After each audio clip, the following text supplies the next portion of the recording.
Hi everyone! Nagluto po ako ngayon ng dinuguan.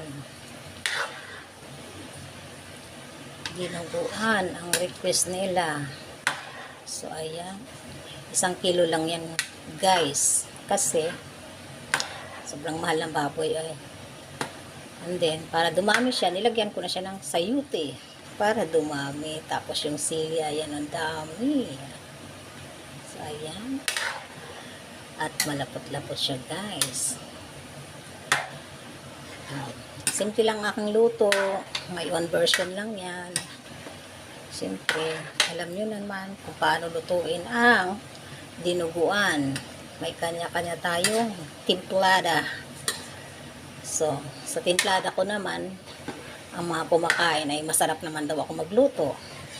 So, proud naman ako sa sarili ko doon. Kahit pa paano. So, ayan guys. Thank you for your watching guys. God bless you all. Ingat po tayo ngayon kasi may bagyo. Bye-bye.